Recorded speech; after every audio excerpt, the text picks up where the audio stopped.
Welcome back, folks, to Shadowman here on the heavybass channel. We have to stop the apocalypse from happening, prophesied by that woman with their Nettie, who gave us a bear and a gun. A gun is very useful. The bear is our means of transport.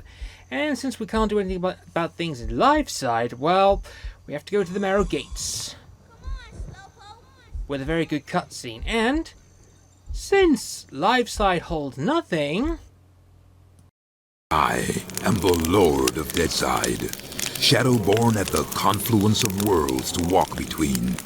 Lifeside is without the meaning that my partly living possesses here in Deadside, where the darkness is manifest at the edges of reason.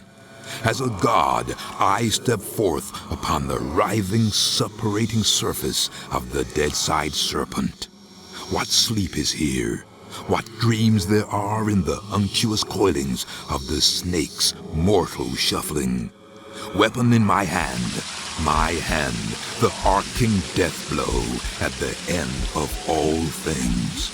The horror, I embrace it. Welcome to Deadside. This is basically the place where everyone goes to die, no matter how good or evil it is. No matter how innocent the person, or basically how evil the person, they all come here, and they all basically become, you know, they basically become Shadowman's bitch at some point, or rather the Dead's bitch. Interesting compositions here. We have waterfalls, we have a lot of things. Now, the difference between this and the N64 version is that no matter what happens, whether you have to teleport in for the bear or everything else, you always teleport to the beginning of the level, obviously because there's no bloody room. But since the basis of this version is the PC version, which I never played, well, you can see for yourself. I'm used to the game having the auto-correction, but of course, since the game automatically targets an enemy, well, it just makes my job easy, and it's optimized by controller as well. So, up here is the Marrow Gates, and this character will want to talk to us. Hello there, Michael. How's that treating you? Jaunty, kindly refer to me as Shadowman. Michael Lawa has no place here in Deadside. Whatever, Mick. It's good to see you again. Seems like simply ages since I last set me eyes on your happy, smiling mug. The feeling's mutual. I suppose you've been away dallying with the old battle axe, giving her one with some of that righteous voodoo so she can stay forever young? Something like that. She's been filling your head with her fated pillow talk again, I'll bet.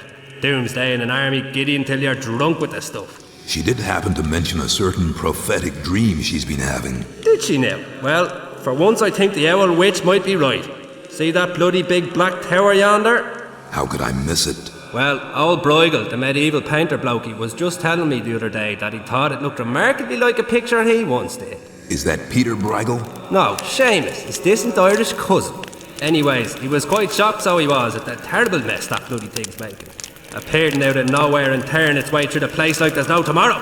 Which, given what Nettie's saying, might not be too far from the truth. Any idea what's going on in there?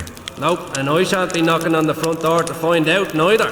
All I'd say is, if there's something wicked heading this way, it'll be coming from in there. Nettie mentioned the Dark Souls. Can you tell me any more about them? I'm afraid I'll have to reply in the negative again, Michael. Suffice it to say, Nettie's told me that they're bloody powerful, well nigh indestructible, and shouldn't fall into the wrong hands. Any idea where they might be? What am I, a Dark Soul travel guide now? I suppose you could try all of the ancient sacred places down amongst the Whalers and Shiverers. I just hope that none of them souls have ended up in that filthy big black tower. From what Nettie was saying, some of them already have, which is all the more reason for me to be pushing on. Open the gates, Jaunty.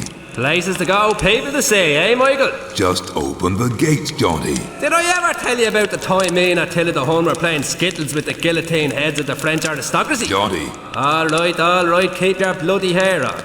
Which, looking at your shining bonds, may prove to be rather difficult. Open sesame! And if you be wanting to pop by and chat a while, I'll still be here. It's just a shame we can't share a drop of the hard stuff together by a roaring peat fire. I don't drink with snakes. Now, before we go ahead and go to the Marrow Gate, did you know you can actually go back to previous characters because of certain unlocking conditions? Well, thanks to retroachievements.org for allowing me to view these cutscenes, which are very important for cutscene reasons. As we approach the throne... Nettie, I've been Deadside, beyond the Marrow Gates, but I see no evidence of the Govi, nor the Dark Souls. Well, you just need to look a little harder.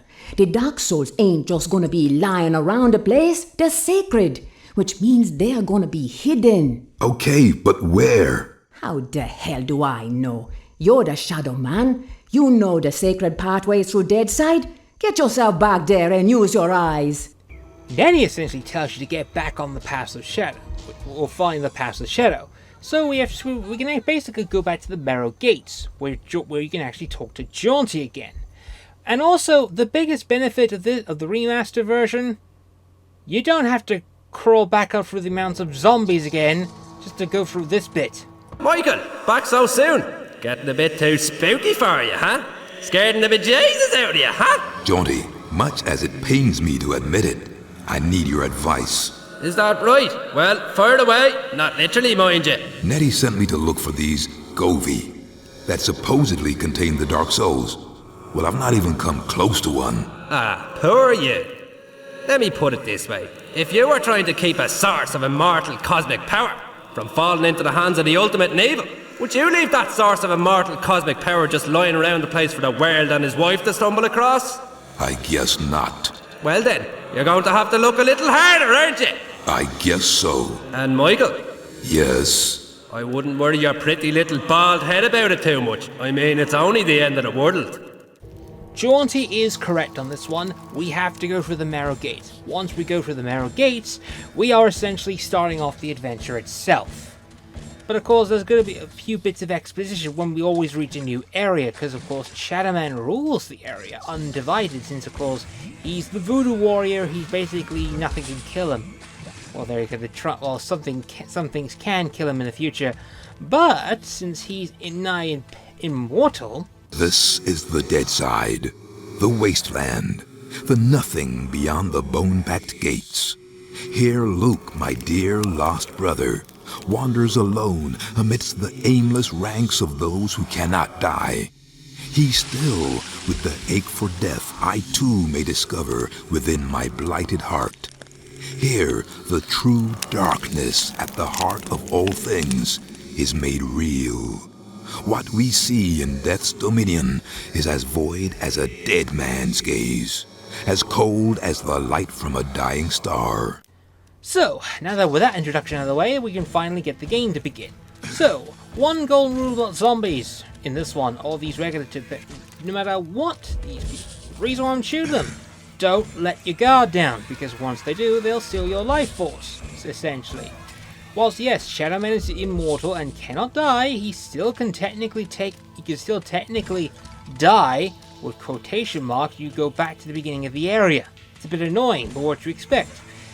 The zombies can be killed. They can be replenished. Your health, that glowing red thing here, that's your replenishment, but you can also do that. Those things in the area, they're basically Dreadwings. You cannot do anything about them yet. We won't be facing them for a bit, so you can relax and do stuff. There is one enemy you should be worried for, because we're going to be meeting them in a few minutes. Essentially, we need to, because otherwise we're going to be in trouble if we don't. We may be able to. We need to spot some Cadeau at some point. We can't come back here till later, because we need an item to burst that, but we can't go down it per se, as it were. So we can basically just. By the way, since basically we are in Deadside, the zombies will come back no matter what happens. So when you teleport yourself back into an area, that is perfectly fine. Go from here, keep shooting the zombies. We can only go through this at least once, and because of that, you may probably think this is a bad idea, but like I said before, never trust a lone zombie no matter what happens, because they'll take your life force away. It's pretty annoying. It really is. But if you have trouble trying to kill the zombies, remember, always find a bigger position. Yeah, this is what you're not supposed to come here to a later point, but I got lost. I wanted to see what was in this area, and my area and my wandering about has actually rewarded me with some Cadeau. The mouse, the weapon wheel, that's definitely new. The same people that redid Turok 1 and 2, they're the ones that worked with the creator of Shadowman. The music was retained, the voice acting was re-recorded with new lines, everything else was fine.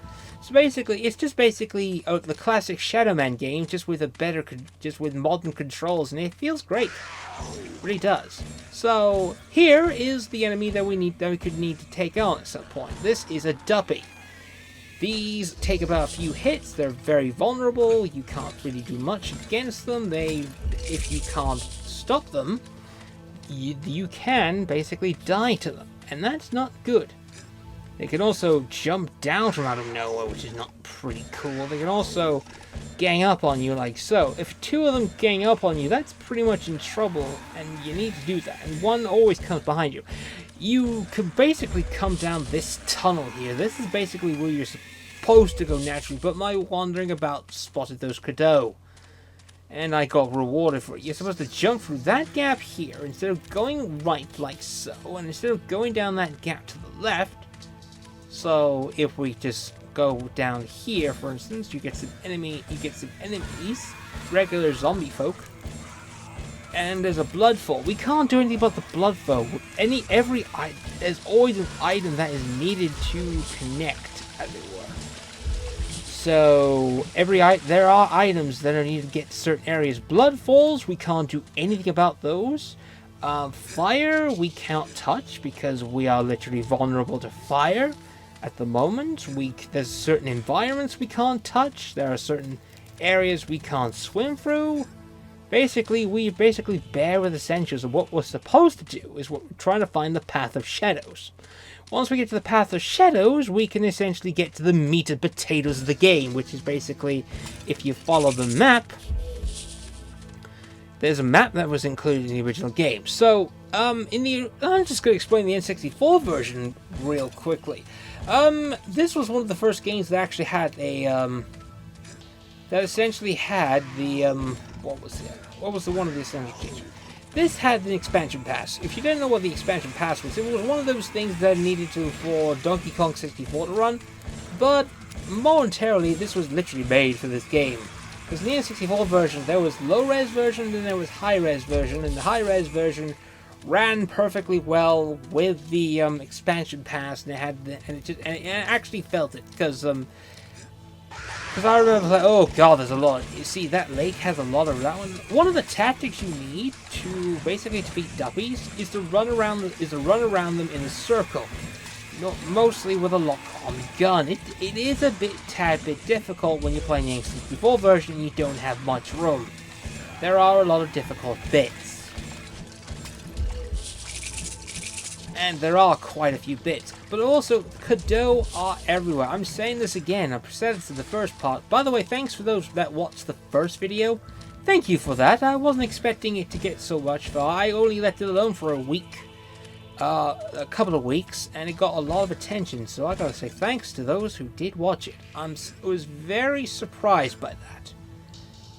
I know I play the usual retro stuff and all that stuff, but the reason I played this was mostly because I was so damn interested in... I wanted to play the Shadowman 64, but the Shadowman 64 has had issues of its own, so instead of playing the N64 version, I went ahead and decided to play the... I wanted to go ahead and play the remake. And to be honest, I only knew about the remastered version till recently. It's still a good It's a good game that got a lot of attention, and they are adding some extra bits. I think they're adding another boss. I think that they added a few bosses that were not in the original game, or they couldn't get in time. And you'll be seeing one of those bosses coming up in a few parts. But more or less, since we need to follow these tunnels here to get what we need. Jump up through this one, go through here. There are a few Cadeaux here in this tunnel. So far we have Cadeaux up the wazoo, but we also get the chance to take on a duppy. If you want to take them on in a larger space, you have to run left and right. So once we power up once we get a better upgraded shadow gun, we will literally have an easier time taking care of these guys. And I'll say this right now. There are there'll be a new area coming in within certain parts, because the game literally will tell you go there, and that's really, really important. But this was I remember playing this in the 64 version. I had a much better time playing the game. See, if you let the duppy tear you to pieces, you're gonna get hurt. So your job is to basically run around. You don't want to get hurt. Once we get a voodoo weapon, these guys don't last long. And once we get around to the other side like so, there's our destination. Right there, we jump over, get some health replenished. We press this button and a rope. Press this button and a rope passage gets secured. Now that we have the secured passage, we can ignore that for now. We can go down through this tunnel. This tunnel is really important. This tunnel contains our first. Well, when we get to it, this will contain our first skin. This will contain our first skin door. These react to your shadow power. This gives us one reactionary, but once we get through this, we have found the paths of shadow. And here, down this lane, our first look, and of course our walk point kicks in through the loop. And once you see a shimmering teddy bear, we get the Book of Prophecy. We can take a look at this Book of Prophecy much significantly, well, later on as it were, but the prophecy is really important because that's the cut crew of the game. But for now, we are going to stop here because we literally did a lot. That's quite a bit of exploration. So, we found the prophecy chamber, we found the paths of shadow. We got to tell Nettie and Jaunty about our findings and see what advice they can give us. See you guys next time, folks. Bye for now.